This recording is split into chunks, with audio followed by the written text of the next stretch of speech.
বাচ্চার যত্নে এই ত্রুটিগুলো কখনোই করা উচিত নয়।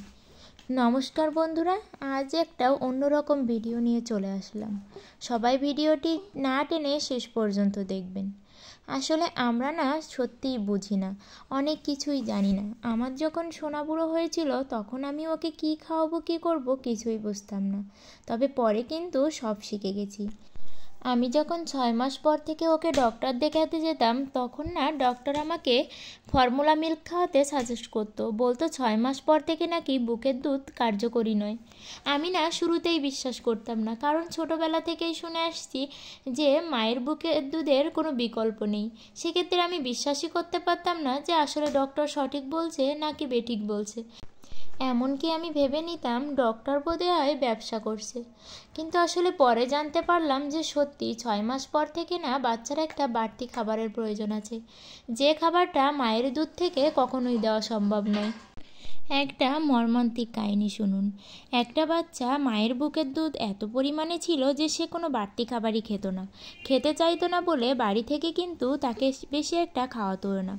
পরবর্তীতে এসে দেখে 1 বছরের বেশি বয়স হয়ে গেলে বাচ্চাটার কিন্তু রক্তশূন্যতা দেখা দেয়, এবং সত্যি বলতে নেই যে সে বাচ্চাটা কিন্তু এই পৃথিবীতে আর নেই। তাই আপনারা সবসময় এই জিনিসটা মাথায় রাখবেন যে 6 মাস পর থেকে কিন্তু বাচ্চার একটা বাড়তি খাবারের প্রয়োজন আছে। এই যে ফুটফুটে সুন্দর বাচ্চাগুলোই কিন্তু আগামীর ভবিষ্যৎ। আর আপনারা সবসময় পুষ্টিবিদদের কথাগুলো ফলো করে চলবেন। আমি কিন্তু ওনাদের কথাতেই এত বেশি বাচ্চাদের খাবার সম্পর্কে, বাচ্চাকে কোনটা খাওয়াতে হবে, বাচ্চাকে কোনটা দিতে হবে, এটা কিন্তু ওখান থেকেই শিখেছি। তাই তো দেখুন আমার সোনা বুড়ো কিন্তু ভগবানের কৃপায় যথেষ্ট পরিমাণে সুস্থ সবল আছে। আর একটা কথা সবসময় মনে রাখবেন, সবসময় কিন্তু বাচ্চাকে মোটা তাজা করার চেষ্টা করবেন না। শুধু যে বাচ্চা মোটা তাজা হলেই বাচ্চা সুস্থ থাকবে এটা কিন্তু ভুল কথা। দেখতে হবে যে আমার বাচ্চার সঠিক পুষ্টি পাচ্ছে কিনা, আমার বাচ্চার কি শুধু শরীর স্বাস্থ্যই বাড়ছে নাকি তার ব্রেন ডেভেলপমেন্টই হচ্ছে, কারণ ব্রেনই কিন্তু আমাদের সব কাজ নিয়ন্ত্রণ করে। আর পুষ্টিবিদদের মতে তারা যে খাবারগুলো সাজেস্ট করে, আমার মতে খাবারগুলো কিন্তু বেস্ট। আমি আমার সোনা বুড়োকে খাইয়ে অনেকটা উপকার পেয়েছি। আর সারাদিন বাচ্চাকে এমন খাবার দিতে হবে যাতে বাচ্চা এনার্জি পায়, কারণ বাচ্চারা কিন্তু প্রচুর পরিমাণে পরিশ্রম করে। মানে সারাদিন তাদের ব্রেন যেমন কাজ করে তেমনি কিন্তু শরীরও কাজ করে। তাই সবসময় তাদের এনার্জিতে ভরপুর পুষ্টিকর খাবারই দিতে হবে। আমি আয়েশা সিদ্দিকা ম্যামের ভিডিওগুলো দেখে অনেকটা উপকৃত হয়েছি। তার ভিডিওগুলো আপনারাও দেখবেন। আর বাচ্চাদেরকে সবসময় চেষ্টা করবেন ভিন্ন ভিন্ন ধরনের খাবার দিতে। একটানা একই খাবার দিলে কিন্তু বাচ্চারা খেতে চাইবে না। আবার একটা কথা বলি, ওই যে আপনাদের ফর্মুলা মিল্কের কথা বললাম, আসলে এটা ঠিক যে 6 মাস পর থেকে বাচ্চাদের যে বাড়তি খাবারের প্রয়োজন, সেই বাড়তি খাবারটা কিন্তু মায়ের বুকের দুধ থেকে পাওয়া সম্ভব নয়। তাই তাদেরকে বাড়তি খাবার দিতে হবে। তবে আর একটা কথা, এমন বাচ্চারা আছে যারা কিন্তু বাড়তি খাবার খেতেই চায় না, মানে 6 মাস পর থেকে কোনো খাবারই খেতে চায় না, শুধু মায়ের দুধই খায়। তখন আপনারা কিন্তু ফর্মুলা মিল্কটা খাওয়াতে পারেন, কারণ ফর্মুলা মিল্কটা যথেষ্ট বাচ্চাদের পুষ্টিকর খাবার জোগানোর ক্ষেত্রে গুরুত্বপূর্ণ।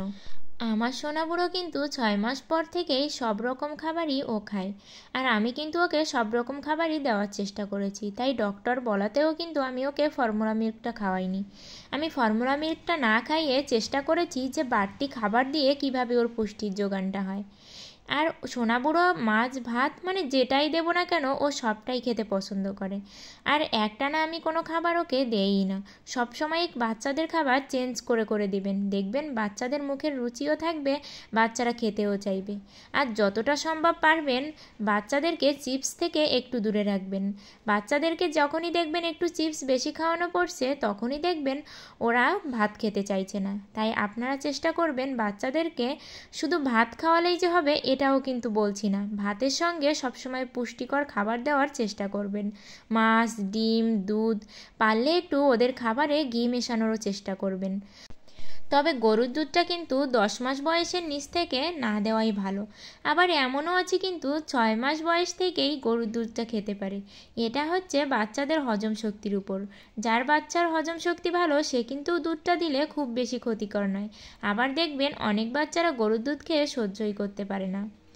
আজকের ভিডিওটা তাহলে বড় করলাম না, আপনাদের একটাই কথা বলবো, যারা বাচ্চাদের সম্পর্কে কিছুই বোঝেন না, কি খাওয়াবেন কি করবেন, তারা কিন্তু পুষ্টিবিদদের ভিডিওগুলো দেখলে বাচ্চার পুষ্টি নিয়ে আর কোনো চিন্তাই থাকবে না।